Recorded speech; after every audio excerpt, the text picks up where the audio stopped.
Tá girando aqui. Aí, começou. Boa noite a todos. Ana, tá nosso estudo voltando ao Evangelho, né? Depois da Sandra fala uma belíssima palestra semana passada. Vamos voltar ao nosso estudo do Evangelho segundo o Espiritismo. Capítulo 7 hoje. Pois é, que compromisso, né? Depois de uma palestra daquela, a gente volta ao estudo. Bom, boa noite a todos. Hoje nós vamos estudar o capítulo 7 do Evangelho, Bem-aventurados os pobres de espírito. Eu vou dividir esse capítulo com a Eva. Eu vou falar da primeira parte, a Eva vai falar a partir da instrução dos espíritos. Acredito que é um capítulo muito bom, é de um aprendizado muito grande para todos nós, e eu acho que vamos aprender um bocado hoje. Antes de iniciarmos, a gente faz a prece final, aliás, a prece inicial. Vamos elevar os nossos pensamentos a Deus, pedindo-lhe que o nosso estudo de hoje seja proveitoso para todos nós e que a paz de Jesus esteja conosco agora e sempre. A prece de hoje, eu escolhi uma prece de Aniceto, que diz assim: Senhor Jesus, ensina-nos a receber as bênçãos do serviço. Ainda não sabemos, amado Jesus, compreender a extensão do trabalho que nos confiaste. Permite, Senhor, possamos formar em nossa alma a convicção de que a obra do mundo te pertence, a fim de que a vaidade não se insinue em nossos corações com as aparências do bem. Dai-nos, Mestre, o espírito de consagração aos nossos deveres e desapego aos resultados que pertencem ao teu amor. Ensina-nos a agir sem as algemas das paixões, para que reconheçamos os teus santos objetivos. Senhor amorável, ajuda-nos a ser teus leais servidores. Mestre amoroso, concede-nos ainda as tuas lições. Juízo reto, conduze-nos aos caminhos direitos.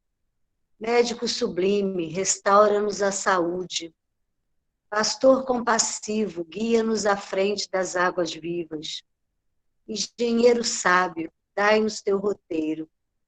Administrador generoso, inspira-nos a tarefa. Semeador do bem, ensina-nos a cultivar o campo de nossas almas. Carpinteiro divino, auxilia-nos a construir a nossa casa eterna. Oleiro cuidadoso, corrige-nos o vaso do coração. Amigo desvelado, ser indulgente ainda para com as nossas fraquezas. Príncipe da paz, compadece-te de nosso espírito frágil, abre nossos olhos e mostra-nos a estrada de teu reino. Que assim seja. Essa prece de Aniceto está no livro dos Mensageiros de Francisco Cândido Xavier, pelo espírito André Luiz. Uma linda prece, né? Que nos ajuda a pedir a Deus, né? Que nos proteja a cada instante. Bom, essa primeira parte dos bem-aventurados, os pobres de espírito, fala o seguinte, que é preciso entender, por pobres de espírito, quem se eleva será rebaixado, mistérios ocultos aos sábios e aos prudentes. É a parte que me cabe hoje. Vamos lá. Bem-aventurados pobres de espírito, porque deles é o reino dos céus. disse Jesus quando ele inicia o Sermão da Montanha.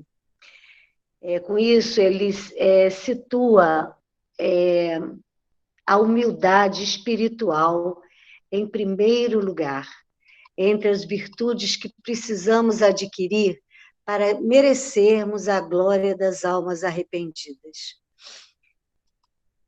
Hoje, quando se fala de ser pobre de espírito, né, não tem essa acepção.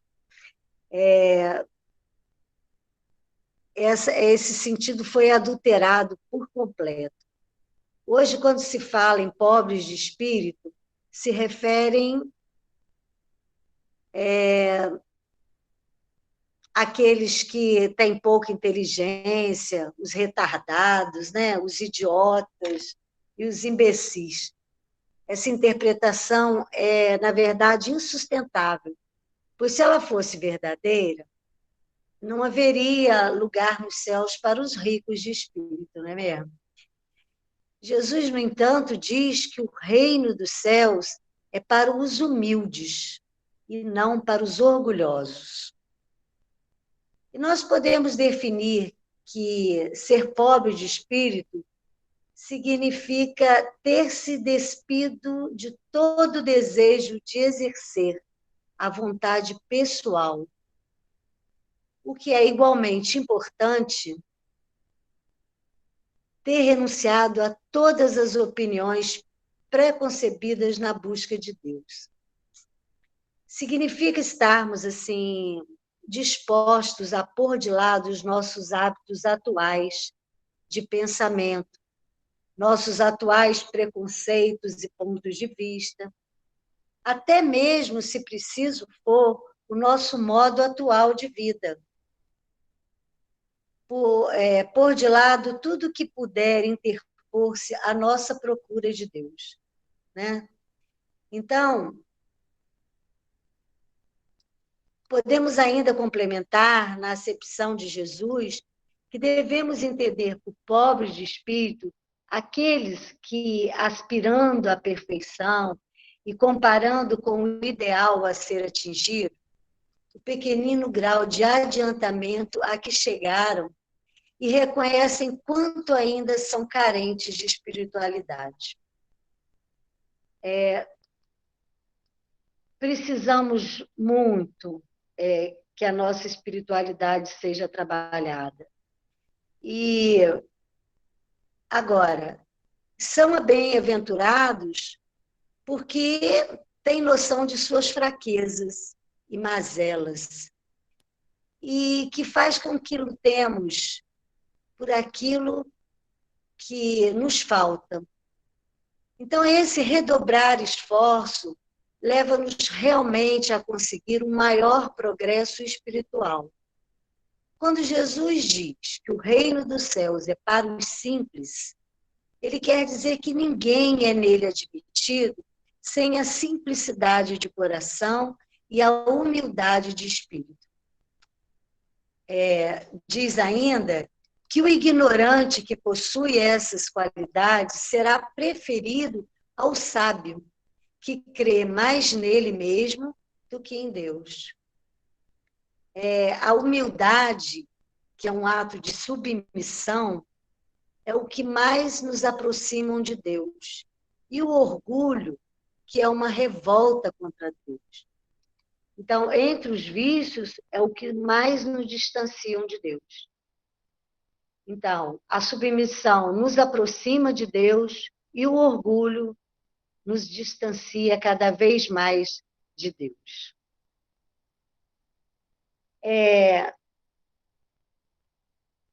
Alguém gostaria de comentar alguma coisa dessa primeira parte?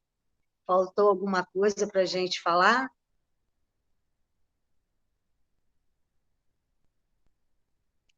Não?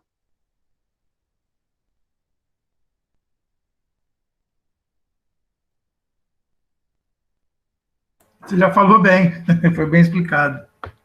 Está bem explicado, Flávio? A segunda parte diz assim: quem se eleva será rebaixado. Aí ele conta três 3 fatos aqui que diz o seguinte.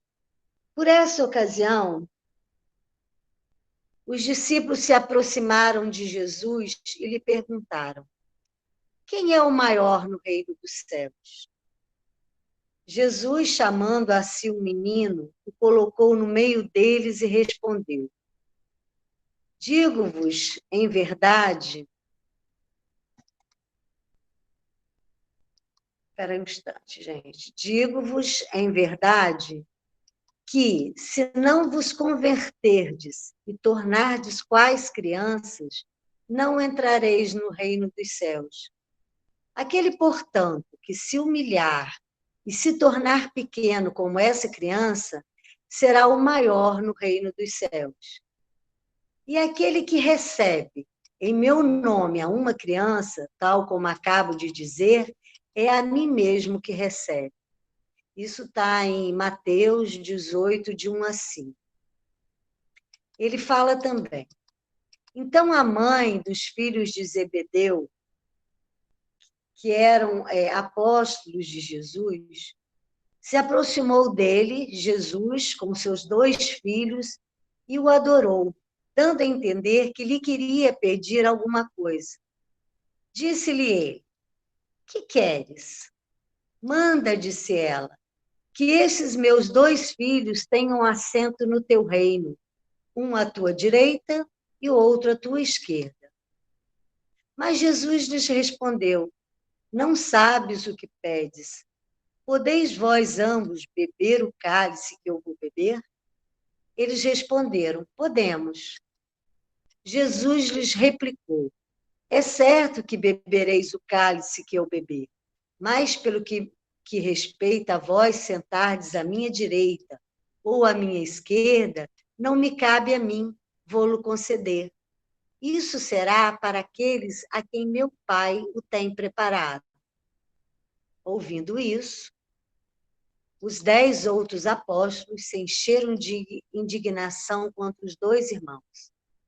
Jesus, chamando-os para perto de si, lhes disse: sabeis que os príncipes das nações as dominam e que os grandes as tratam como um império. Assim não deve ser entre vós. Ao contrário, aquele que quiser tornar-se o maior, seja vosso servo. E aquele que quiser ser o primeiro entre vós, seja o vosso escravo.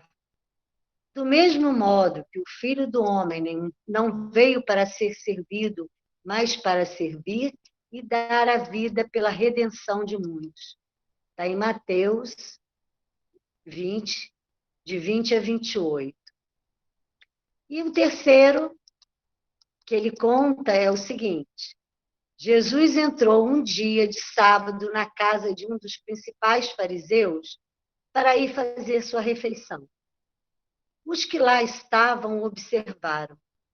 Então, notando que os convidados escolhiam os primeiros lugares, propôs-lhe uma parábola, dizendo: quando fordes convidados para bodas, não tomeis o primeiro lugar, para que não suceda que, havendo entre os convidados uma pessoa mais considerada do que vós, aquele que vos haja convidado venha a dizer-vos: dai o vosso lugar a este, e vos vejais constrangido a ocupar, cheio de vergonha, o último lugar. Quando fordes convidados, ide colocar-vos no último lugar, a fim de que, quando aquele que vos convidou chegar, vos diga: meu amigo, venha mais para cima. Isso, então, será para vós um motivo de glória, diante de todos os que estiverem convosco à mesa. Porquanto, todo aquele que se eleva será rebaixado, e todo aquele que se abaixa será elevado. Está em Lucas 14, de 7 a 11.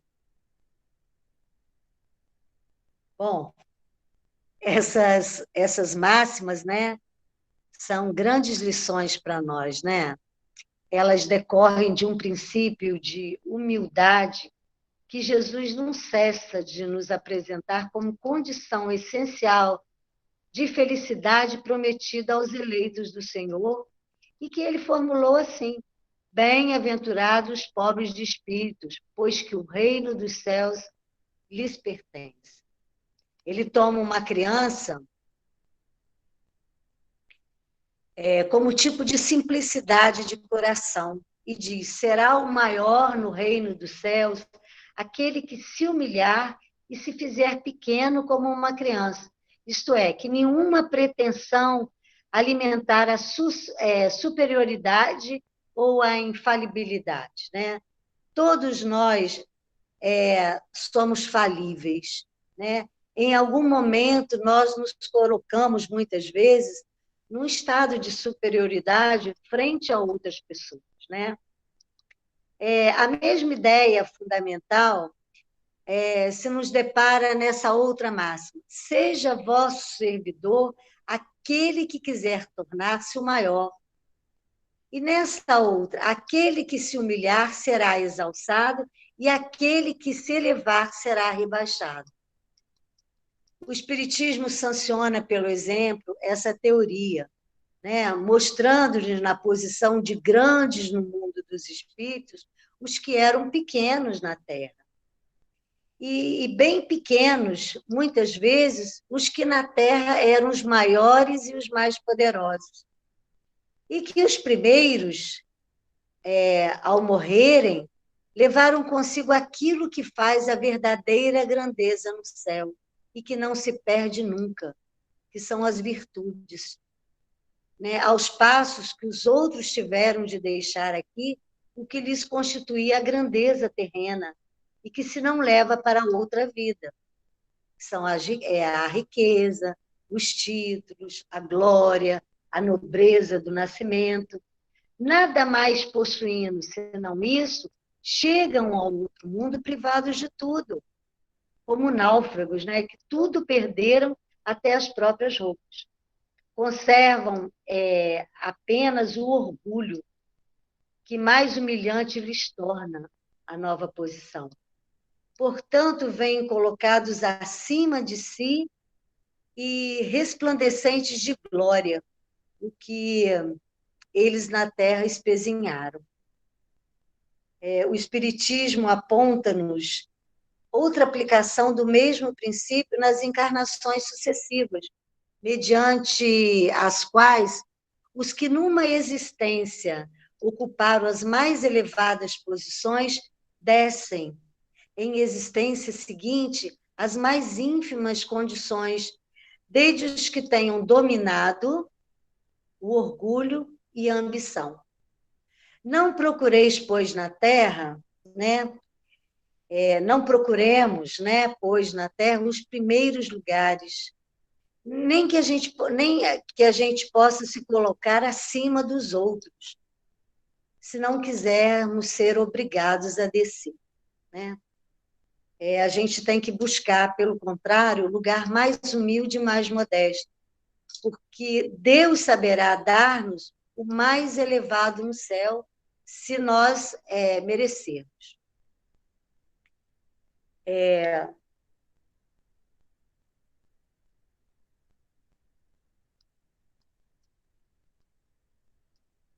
Um momento.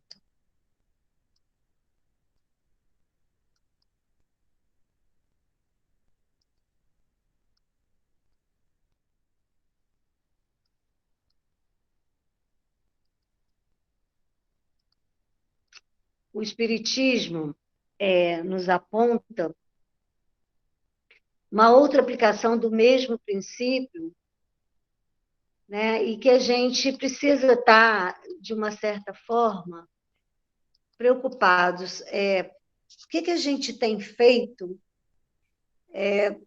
para a nossa evolução espiritual, né? A gente não precisa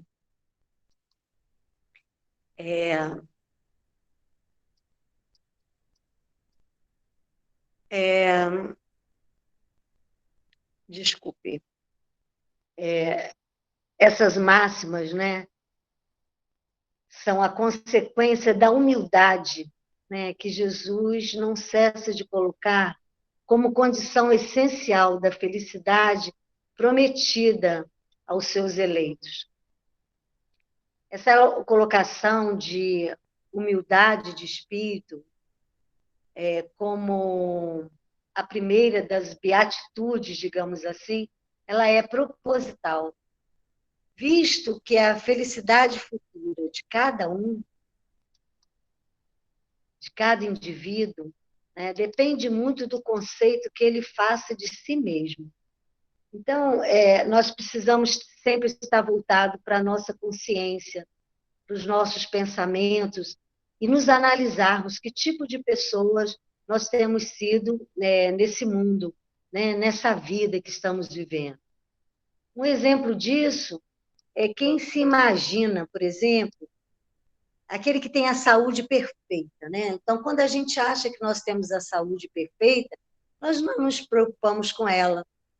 Muitas vezes nós nem procuramos um médico para a gente saber como a gente está. É a mesma coisa que aquele que diz que não tem defeitos, ou se considera perfeito. Ele passa a descuidar da saúde da sua alma. E quando menos espera, a morte surpreende, sem que ele tenha alcançado um passo sequer no sentido da realização pessoal. Então, a pergunta que a gente faz é essa hoje. Você tem cuidado da saúde da sua alma? Nós temos cuidado da saúde da nossa alma, né? Nós temos avançado, né, no sentido da nossa realização pessoal, né? Muitas vezes, encontramos pessoas que se colocam acima de outras pessoas, né? E esse é um dos grandes defeitos que muitas vezes nós carregamos. Quem nunca ouviu falar aquela cérebro-fase? Você sabe com quem está falando?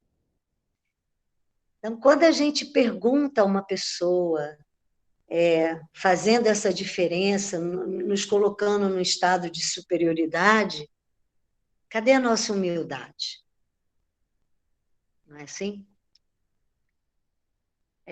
Com isso, eu fecho. Quem se eleva será rebaixado.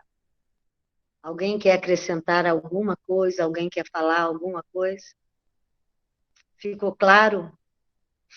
Aninha, você falou muito bem, não tem nem muito o que falar, mas só para ajudar para participar um pouco, justamente, como falei, bem-aventurados os pobres de espírito, você já comentou isso, é como se fosse bem-aventurados os humildes. E no erro também que a gente traz, como se o humilde fosse o pobre. A gente, que fulano é humilde, está rasgado. Não, ele é mendigo. Você pode chamar qualquer outra coisa. Humildade dá até uma palestra entender. No meu ponto de vista, para fazer um resumo rápido, humildade é você perceber que somos irmãos, somos criaturas, fomos criados por alguém ou por alguma coisa, no caso, Deus. Então, nós precisamos dessa elevação espiritual, para essa evolução, precisamos de ajuda. Ser humilde para entender que não somos autossuficientes. Nós precisamos do amparo para conseguir melhorar mais rápido, vamos dizer assim. Né? E o contrário, o ego, o egoísmo, você acha ser autossuficiente. Pessoas por isso que não são bem-aventurados, porque eles acham que não precisa de nada. O dinheiro compra o que ele precisa, tudo ele precisa. Mas ele esquece que desde quando ele nasceu, ele precisou de pai e mãe, alguém para cuidar dele que não se alimenta. Quando ele nasce, não tem que ter alguém para se alimentar? Não tem alguém para levar comida na mesa dele? Então é um processo de todo mundo irmão, cada um numa fase. E as pessoas, às vezes, por isso que dizem, em muitos textos, que a prova da riqueza é pior que a da pobreza. E todo mundo acha contrário, ser rico é bom. É muito mais difícil ser rico, porque a possibilidade de errar é muito grande.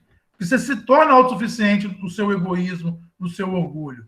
E esse, justamente, por não ter a visão da vida após a morte, do futuro, pode se embolar. Então, por isso que fala que os humildes, porque o humilde está aberto à aprendizagem. A pessoa que se chama humilde, ela é igual aquela frase, né? Ninguém sabe nada que não possa ensinar um pouquinho, ou que não precisa aprender nada. O humilde é aquela pessoa que ela tem consciência que talvez eu possa ajudar alguém, mas eu tenho que aprender ainda. Eu estou no processo evolutivo.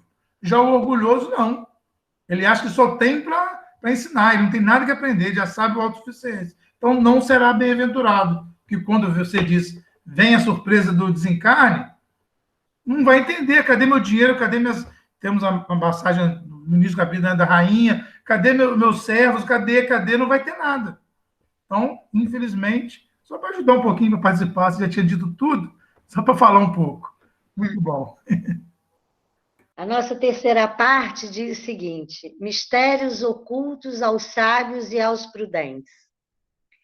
Então, Jesus disse essas palavras: eu vos rendo glória, meu Pai, Senhor do céu e da terra, por haverdes ocultado essas coisas aos sábios e aos prudentes, e por as haver revelado aos simples e aos pequenos.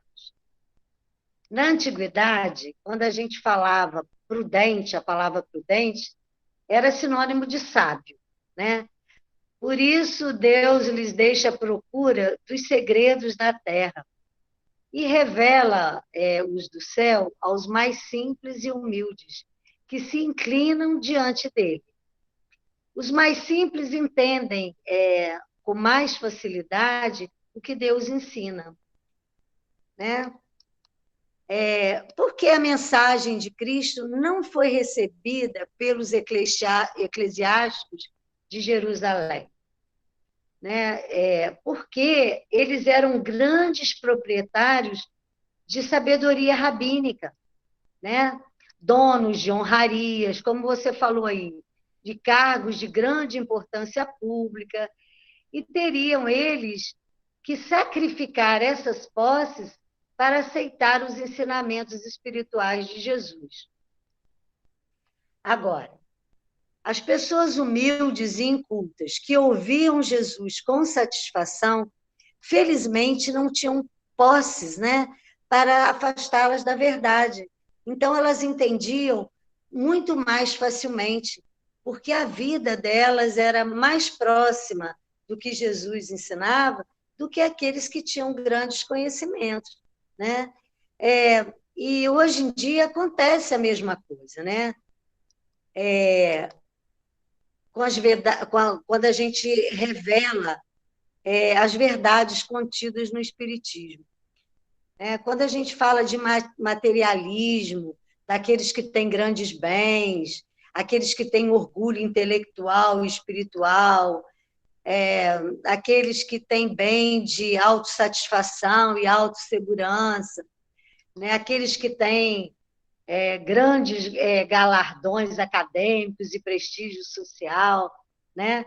Eles têm muita dificuldade em entender o que a gente está realmente precisando aprender para que a gente possa evoluir, né? Os pobres de espírito, muitas vezes, não sofrem, ou a maioria das vezes, não sofre nenhum desses empecilhos. Ou porque nunca os tiveram, né? Ou porque eles se elevaram acima deles, através da compreensão espiritual. E é isso que a gente tem tentado fazer. A gente tem que tá tentando compreender o que espiritualmente nos é mostrado, né? E muitas vezes, eles se libertaram do amor ao dinheiro e da propriedade, do medo da opinião pública e de desaprovação dos parentes e dos amigos, né? Não se ajoelham diante da autoridade humana mais, não têm mais certeza absoluta de suas opiniões, porque compreenderam que as suas crenças mais profundas provavelmente eram erradas, e que todas as suas ideias e opiniões sobre a vida podem ser falsas, né? Ou podem precisar ser revistas. E a gente está sempre, ou a gente tem que estar sempre pronto a recomeçar, né? Muitas vezes, a vida material, a vida fora da espiritualidade que a gente precisa ter, muitas pessoas acham ela mais atraente. É muito mais fácil eu sair, gastar, né? Achar que eu sou muito importante, mais importante que os outros, e não vou me preparar para a minha vida espiritual, né? E a gente tem que dar conta dela, dessa vida. Então, a gente tem que estar sempre pronto a recomeçar. Mesmo que a gente tenha todas essas coisas, mesmo que a gente tenha um lado material melhor do que muitas pessoas, a gente precisa cuidar também, cuidar mais, né? Não é também, mas cuidar mais desse aspecto espiritual que nós precisamos ter. Então, a gente tem que estar sempre pronto a recomeçar, né? E eu acho que eu já falei muito, né? A gente fecha por aqui. Eu agora deixo a Eva falar mais um pouco. Se alguém quiser falar mais um pouquinho. Ana, Oi? só para fechar, o que atrapalha isso é que nós somos muito imediatistas, queremos para ontem. E você alcançar a espiritualidade é a longo prazo. É a Sim. plantação para a colheita. E o humano não, ele quer hoje, ontem até. Então, ele vai no prazer momentâneo, que é aquele que eu posso supor, um erro. Ah, vou desviar um dinheiro, mas esse dinheiro amanhã está na minha mão. Eu já vou comprar meu iate, vou comprar minha... É tudo imediatismo, eu quero agora, eu quero usufruir hoje.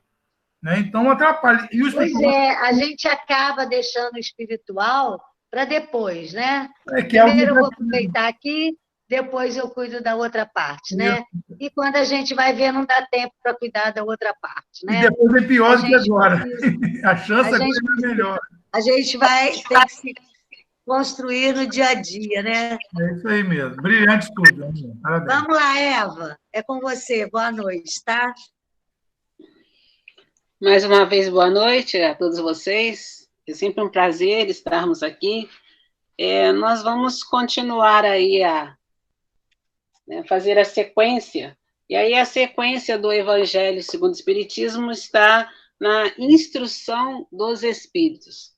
Então, tem vários Espíritos, são 3 Espíritos que vieram dar mensagens para a gente e para que possamos tirar dessas mensagens o ensinamento que ela nos traz. Eu achei interessante como eles, o primeiro se apresenta, né, e fala que aos pobres espíritos que habitaram outrora a terra, conferiu Deus a missão de vos esclarecer. Então, ele mesmo já começa com um sentimento de humildade, né? Por ver que bendito seja ele pela graça que nos concede, a de podermos auxiliar o vosso aperfeiçoamento. Então, estamos todos aqui na Terra para ajudarmos uns aos outros, né? E muitas das vezes nos colocamos numa posição diferenciada e, na verdade, não existe essa posição diferenciada, porque se uns têm uma capacidade, uma habilidade em algum ponto, outro tem habilidade em outro ponto. E isso se completa, e é se completando que a gente segue na jornada evolutiva, né?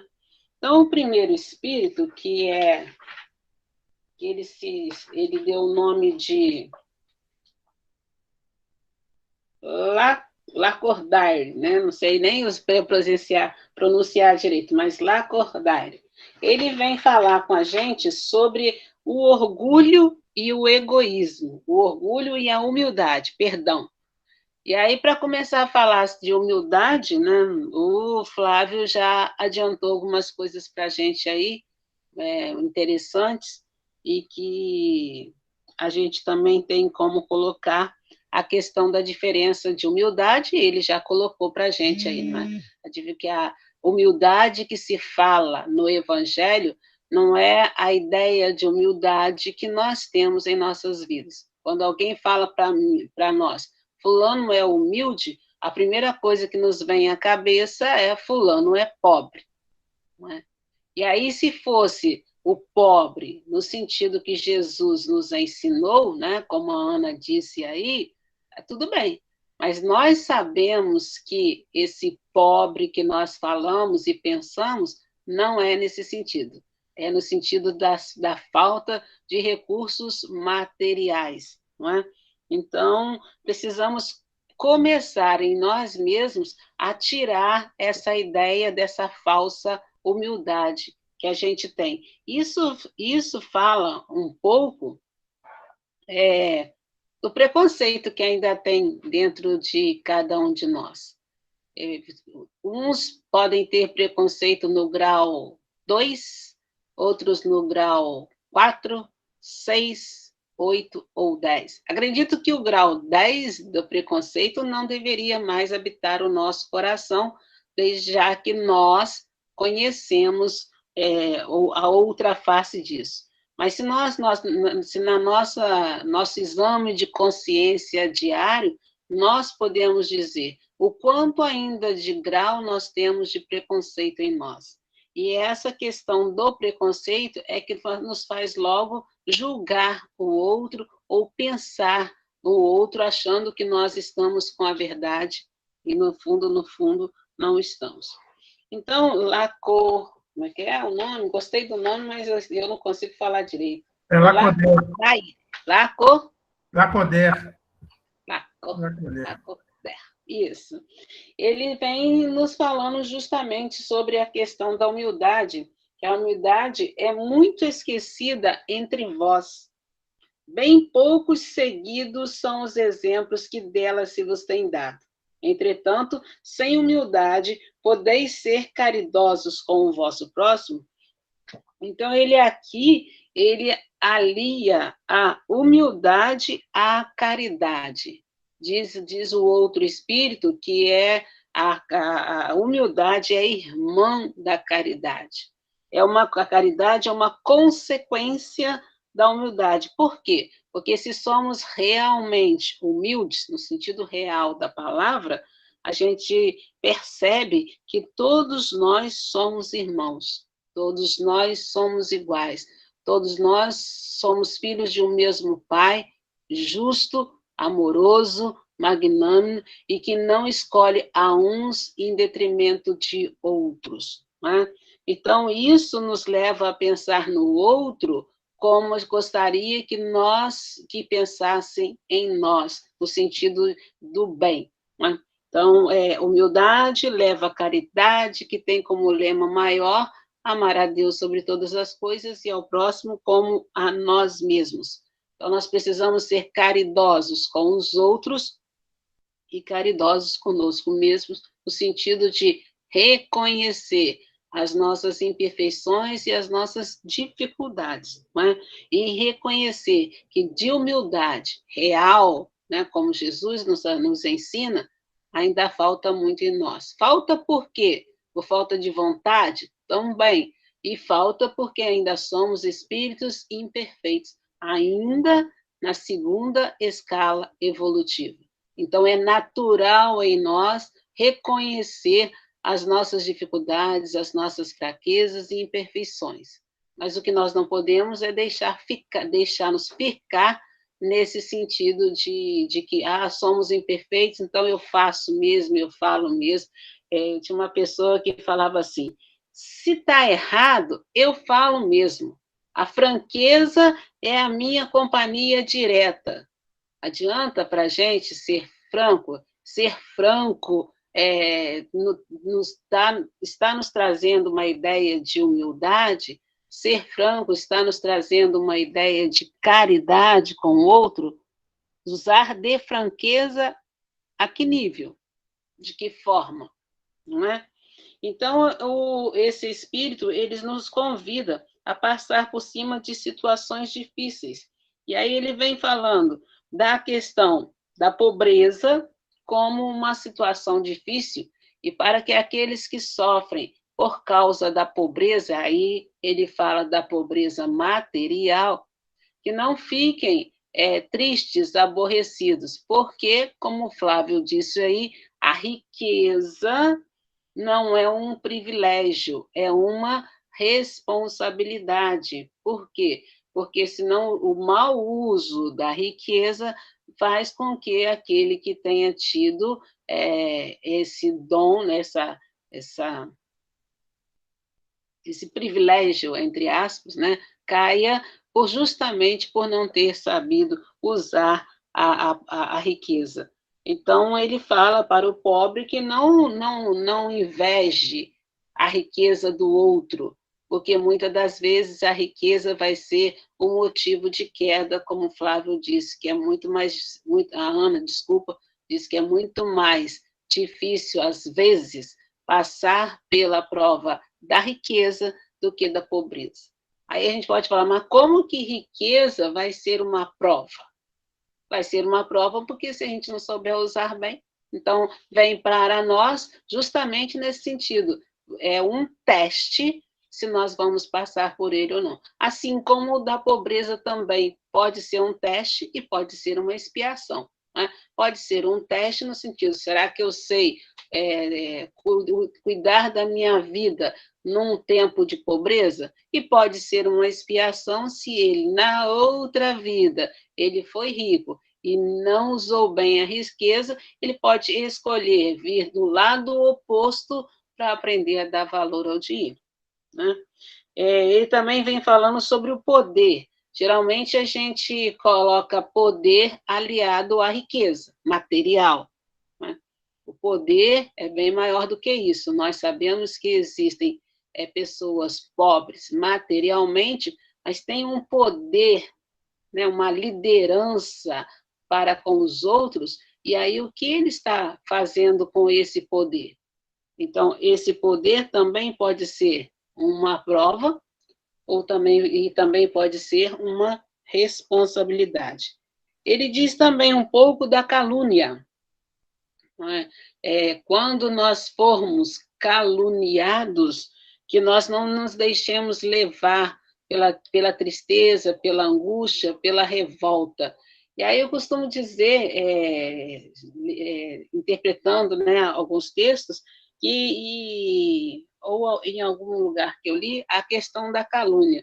Se falaram algo de nós, precisamos pensar, o que falaram tem algo de verdadeiro? Porque a gente se incomoda com a calúnia, porque aquilo que foi falado mexe com a gente de alguma forma.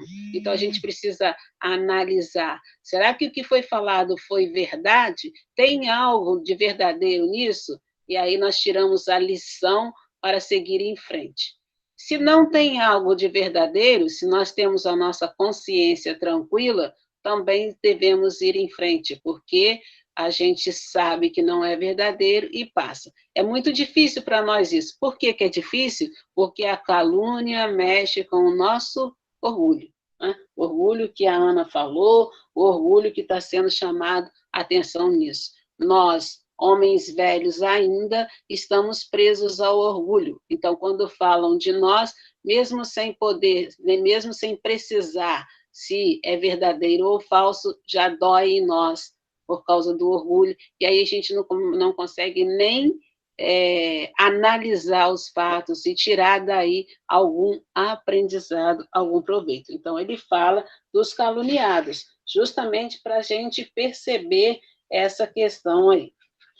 E depois ele vem falando sobre como nós vemos Deus, desde o princípio, né, da criação, como homens primitivos, acompanhando a evolução, chegando a homens de provas e expiações, mas ainda trazendo em nós o pensamento primitivo. Que tipo de Deus a gente coloca, porque nós pensamos naquele Deus que satisfaz as nossas necessidades, né? Sendo assim, a gente pensa num Deus, já pensamos num Deus terrível e sanguinário, já pensamos num Deus aliado aos interesses do mundo, já pensamos num Deus que vai trazer para nós aquilo que nós necessitamos. E aí ele cita como exemplo, no tempo de Moisés, a questão do bezerro de ouro. Como eu sei que o Roberto Sabadini está por aí, e eu sei que o entendimento dele e a interpretação dele para os fatos, né, da Bíblia e da Antiguidade são maravilhosos, eu pedi a ajuda dele para falar um pouquinho sobre essa questão de bezerro de ouro. Pode usar o tempo que você quiser. Obrigada, de jeito nenhum. Nada. reflexões muito positivas. Boa noite para todos, uma alegria poder participar mais uma vez. O bezerro de ouro é muito interessante, né? O Velho Testamento, aí eu vou entrar na área que é do Flavinho, né? Ele que é o especialista aí no Velho Testamento. Se eu falar alguma coisa equivocada, você pode me corrigir, viu, Flavinho? O bezerro de ouro, só para contextualizar, foi, né, que Moisés subiu o monte para receber a tábua dos mandamentos, né, que são os 10 mandamentos. E ele ficou um tempo lá, além do esperado. O povo aqui embaixo ficou um pouco atribulado. E aí, cadê o Moisés, aquele que nos tirou do Egito? O que será de nós? Eles se sentiram fragilizados. Foram atrás do Arão, né, e falaram, precisamos de fazer alguma coisa. E ele, né, precisamos de alguém para nos libertar, para nos liderar, para adorarmos. E então, ele falou, me dá as joias, e derreteu e fez o bezerro de ouro, e eles começaram, então, a adorar. Quando Moisés desceu, ficou bravo com eles, né, e Arão falou assim, não, Moisés, não precisa se ficar bravo, porque o que aconteceu foi que você subiu, né, e eles sentiram necessidade. Por que eles sentiram necessidade? Porque eles eram o povo escravizado do Egito. E o Egito se adorava lá vários animais, o jacaré sagrado do Nilo, né? Então, Moisés, quando ficou afastado deles, eles se sentiram inseguros. Então, nem é um processo de maldade. A grande questão é, diz o Lacordaire, vós outros, homens civilizados, os imitais. Então, aquele povo, né, que adorava o bezerro em relação ao que eles conheciam do Egito, eram espíritos infantis, que na ausência do Moisés se sentiram inseguros. O que vai ser da gente agora? Agora ele sumiu, tirou a gente do deserto e nos abandonou aqui, né? Porque até quem é escravizado se acostuma com a escravidão, né? Nós temos problemas, nós acostumamos com os nossos vícios, nós acostumamos com os nossos defeitos, por incrível que pareça. E a gente acha que está bem. Então, a gente precisa de uma força maior. Quando nós, fazendo agora uma pequena digressão para dentro de nós mesmos, né? Moisés sendo a nossa elevação, o nosso sentimento para a espiritualidade. Quando a gente se dedica, por exemplo, vai para o centro e fica lá 7 dias da semana, 24 horas por dia, se dedicando à espiritualidade. E deixamos o quê? O nosso povo. Quem é o nosso povo? São os nossos afazeres, são os nossos familiares, é a nossa vida cotidiana. Elas vão ficar um pouco atribuladas. O que será dele? Agora, eu já ouvi essa frase também, Ana parece que citou uma frase que a gente costuma ouvir, né? Por que você não leva a sua cama para o centro? Eu já ouvi isso, né? a dedicação. Você mora para lá de uma vez, muda para lá, o que você veio fazer aqui? Porque eles sentem isso, né? Então, o que o bezerro de ouro, nessa simbologia, pode nos conclamar? O que Kardec vem trazer para nós? Bom senso, né? Compartilhar, nem tanto ao céu, nem tanto ao mar. Né, a espiritualidade, ajudar o próximo, mas nós temos próximo dentro das nossas casas, que são os nossos familiares. Se a gente abandona, eles não estão preparados, amadurecidos para esse processo. Então, não adianta dedicar aos outros e deixar os nossos mais próximos, né, que a divindade já reuniu nesse grande caldeirão que é o lar, né, que pega fogo, que esquenta, mas que vai burilando as nossas próprias necessidades. Então, é apenas uma reflexão sobre o bezerro de ouro. Muito obrigado aí pela participação. Muito bem, Roberto. Deixa eu falar um pouquinho também. Igual o Roberto falou, o Evangelho, a Bíblia, o Testamento, você tem 70 faces, né? Perfeito o que você falou, mas só para poder acrescentar uma outra visão um pouco, quando ele falou, demorou 40 dias para descer e fizeram o bezerro de ouro. Foi o que eu falei lá no início, nós queremos imediatismo, queremos hoje. Como o Roberto falou, demorou. E se a gente fala bezerro de ouro, nós somos fascinados tanto pelo dinheiro, a gente fica envolvido na palavra ouro. Mas vamos sair um pouco do ouro, esquece o ouro. O que quer dizer o bezerro de ouro? No sentido assim, é o nosso avatar. Por exemplo, a gente quer criar o Deus como a gente quer que ele seja. Ou seja, um homem com poder, super-homem, mas com nossos valores. Então, a gente fala assim, Deus vai me castigar. A gente começa a criar um Deus, esse bezerro de ouro simboliza também, um Deus que eu quero que ele seja. Então, aquele Deus, se eu pedir perdão, amanhã ele me perdoa. Se eu rezar pedindo cura, ele vai me dar. Se eu pedir dinheiro, emprego, ele vai me dar. Então, esse bezerro de ouro significa um Deus que nós criamos, e não um tempo dele. Por isso que fala que demora 40 dias, né? Então, as pessoas têm muito isso. A pessoa bate na madeira, Deus me perdoa. Se você está batendo, vai pedir perdão, por que vai falar? Né? A pessoa bate para falar besteira. Então, a pessoa já tem consciência que está falando errado. Então, a gente começa a criar um Deus, nós esperamos que ele seja aquilo. Então, além do Rafael falou, essa criação do bezerro de ouro é isso. Nós queremos montar um Deus, igual no passado, um Deus tirano, eu vou criar um Deus que vai vingar de tudo que você fez contra mim. É a questão do orgulho, o egoísmo. Quer dizer, eu estabeleço quem é Deus, e não eu, criatura, espero o tempo de Deus trabalhar em mim. Né? Só para um pouquinho para ajudar. Obrigado. Bom, então, diante dessa questão aí, a gente fechou, obrigado, Roberto, obrigado, Flávio, a gente fechou a primeira mensagem, não é? E a segunda mensagem, que foi do Espírito, foi de Adolfo, bispo de Argel. Ele vem falando da questão: homens, por que vos queixais das calamidades que vós mesmos amontoastes sobre as vossas cabeças? Desprezaste a santa e a divina moral do Cristo. Não vos espanteis, pois, de que a taça da iniquidade haja transbordado de todos os lados. Ele vem falar daqui nada mais, nada menos do que ação e reação, causa e efeito. Não é? Então, ele vem nos convidando a prestar atenção nisso, porque diante das calamidades individuais, né, e das calamidades coletivas, são sempre consequência dos nossos atos do passado recente, dessa encarnação mesmo, ou também do passado remoto de outras encarnações.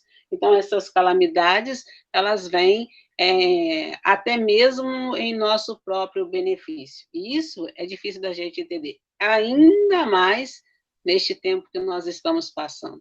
Não é? Essa necessidade de estar passando por essa situação que estamos agora. O que nós estamos aprendendo com isso? Nós sabemos, assim, de tantas dores, de tantas dificuldades, de tantas pessoas que estão com dores e perdas imensas, né? Que passa a ser uma expiação.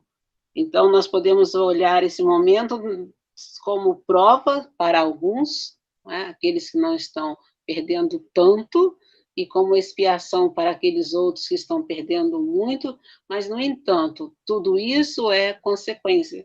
E aí, nesses momentos, é que a gente tem que prestar atenção e passar da queixa para a aceitação, né? Deixar que esse momento provoque em nós a resiliência, né? Que não é ficar estagnado, mas é aceitando aquilo que vem de Deus.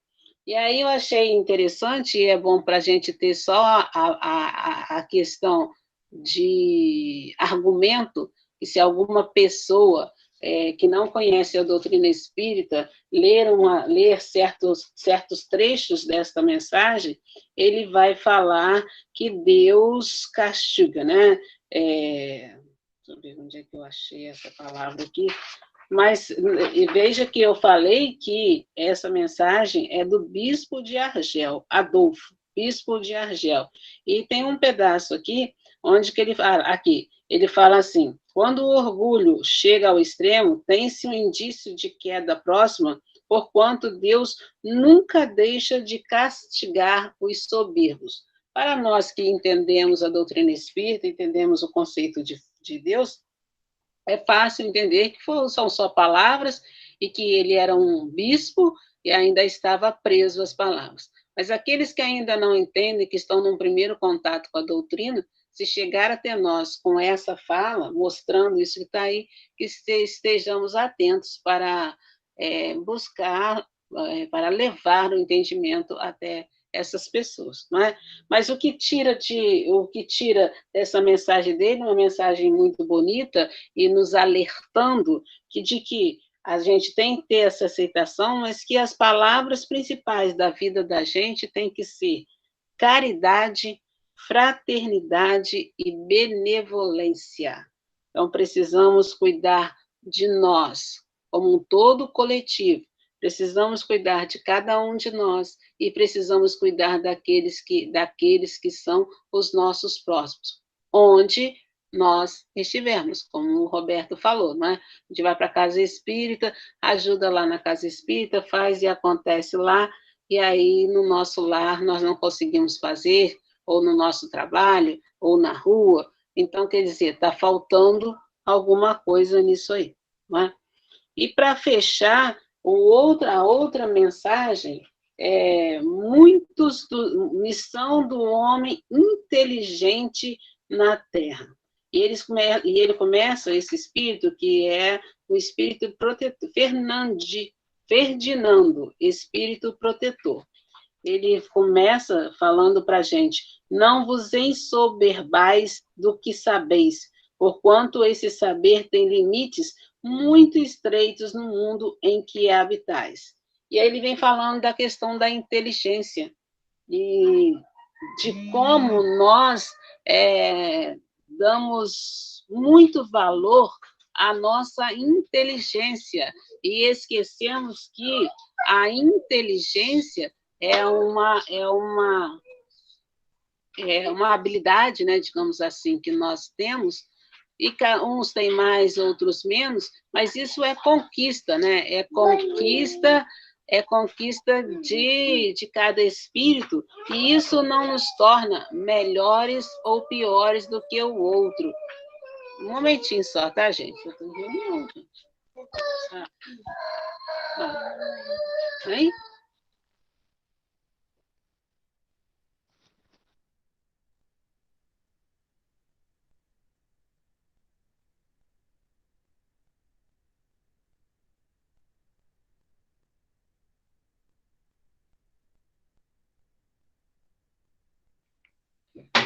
Perdão, gente. Reunião em casa tem dessas coisas, não tem?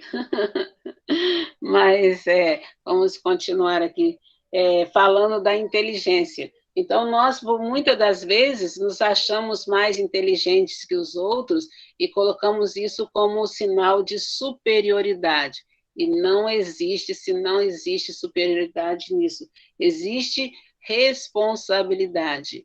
Quanto mais inteligente nós formos, a responsabilidade com a inteligência que nós temos, levarmos até os outros aquilo que passa por nós, né? De bem, aquilo que passa de nós de ensinamentos, para que possamos juntos progredir. Né? Porque a evolução espiritual, a nossa evolução espiritual, ela se dá no sentido de quando nós estivermos escalando os degraus da escada evolutiva, que possamos trazer conosco aqueles que estão ao nosso lado. Se ainda não conseguirmos trazer aqueles que estão do nosso lado, ainda não seremos felizes. Não é? A gente vê aí o exemplo de Bezerra de Menezes, né, que já poderia alçar outros patamares e quis ficar para ajudar a todos nós que estávamos aqui na Terra. Então, ele usou a sua inteligência para o bem. Né? E a gente costuma usar a nossa inteligência para trazer conhecimento para nós.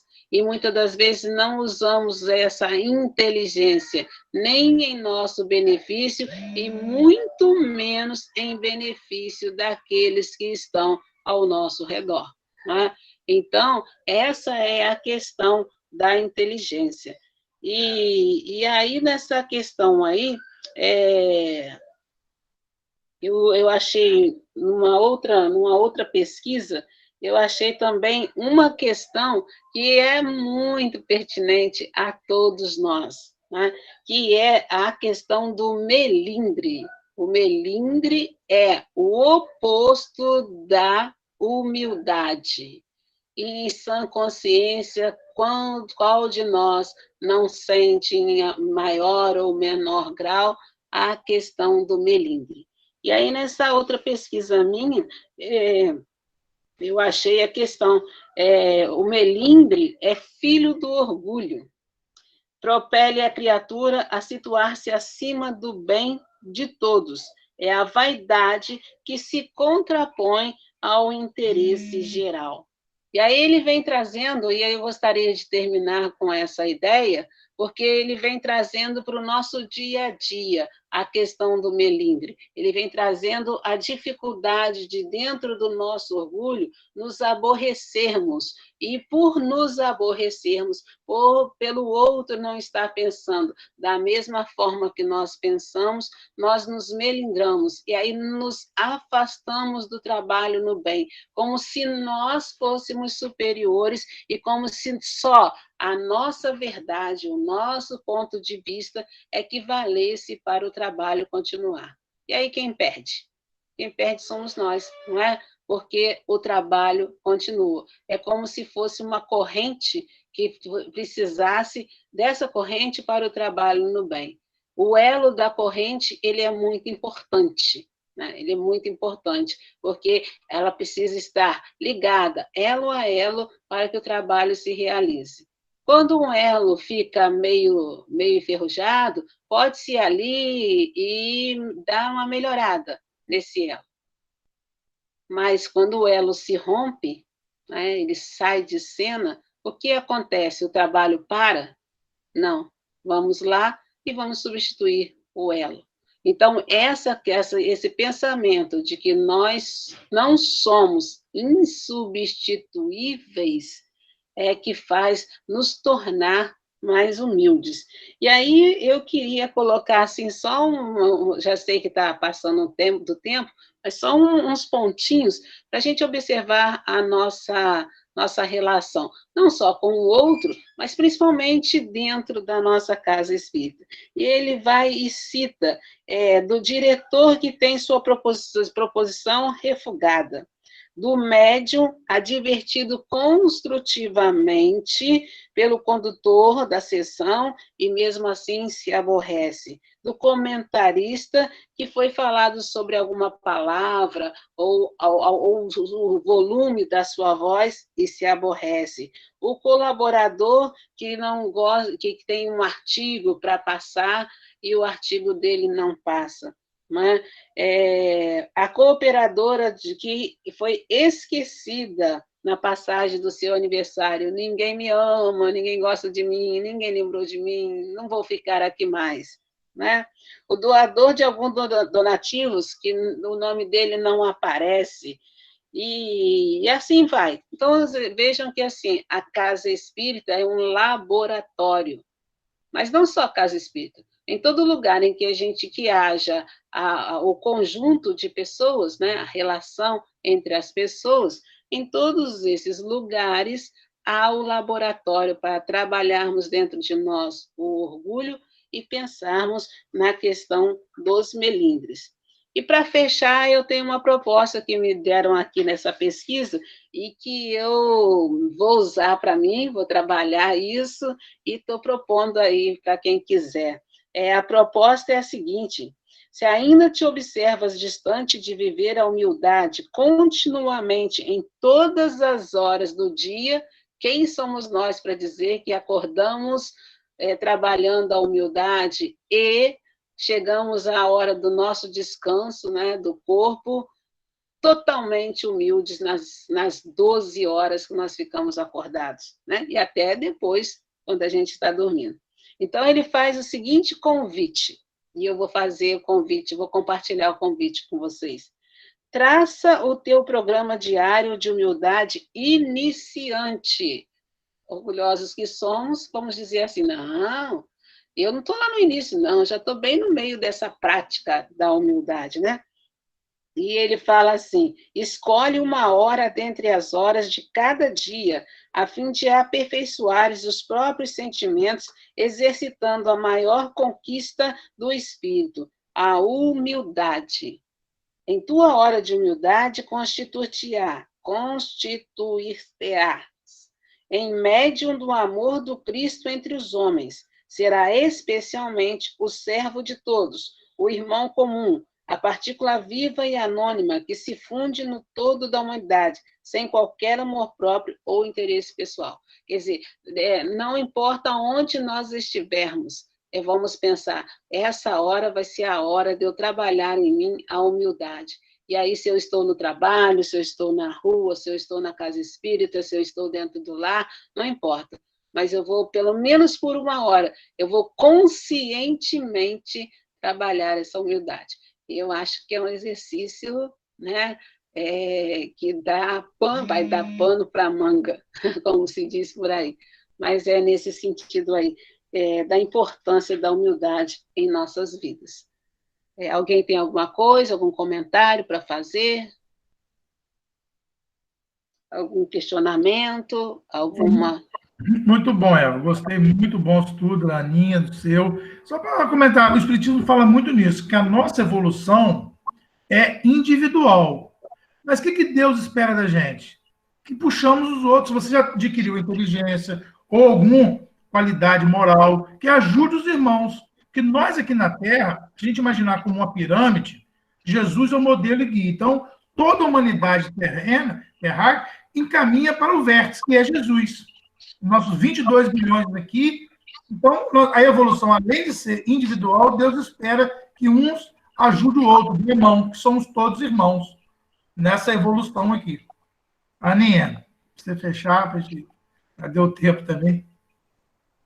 Se quiser falar mais alguma coisa. Não, foi ótimo. Adorei, Eva. Obrigada por dividir comigo esse dia. Prazer. Arrasar. Estamos aqui sempre. Gente, posso pedir o Roberto para fazer a prece final aí para nós? Sim, ajudou muito. Bom, Roberto, ajuda a gente aí. Vamos, Roberto, fazer a prece? Sim. Não sei se eu já estou aparecendo. Tá. Tá dando para me ouvir? Só para... Tá, dando para ouvir. Obrigado.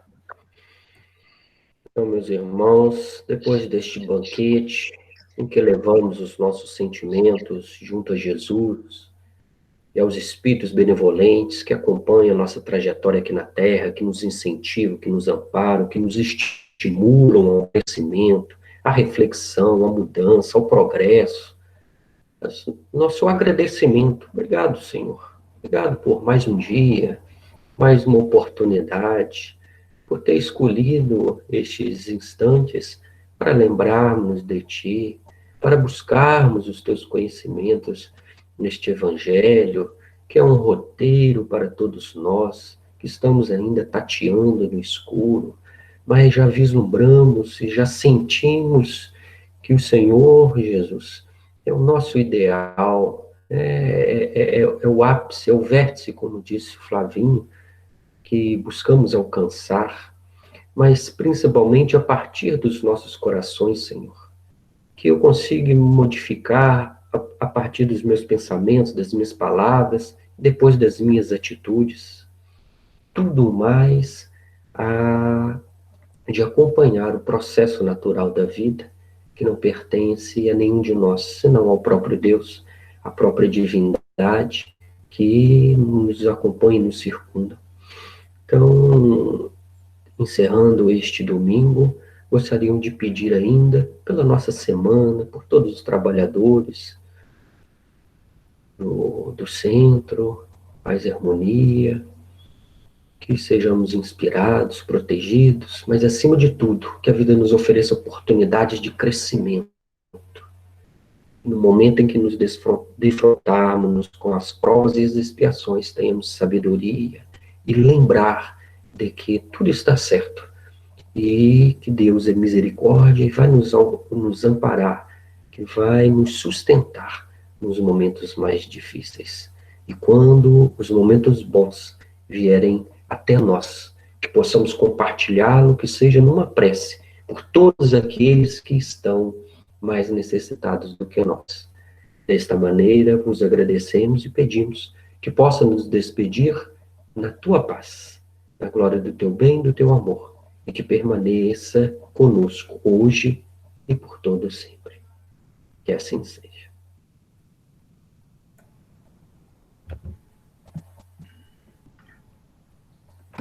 Boa noite a todos. Obrigado. E lembrando que terça-feira tem o Evangelho. Boa noite à noite. Terça-feira tem a página de luz e logo depois o estudo do livro Nosso Lar. Todos convidados para terça-feira aí, mesmo horário, quinta-feira o Livro dos Espíritos. E agradecer a presença de todos aí. Muito obrigado a todos. Boa noite aí. Boa noite. Boa noite, abraço. Boa noite.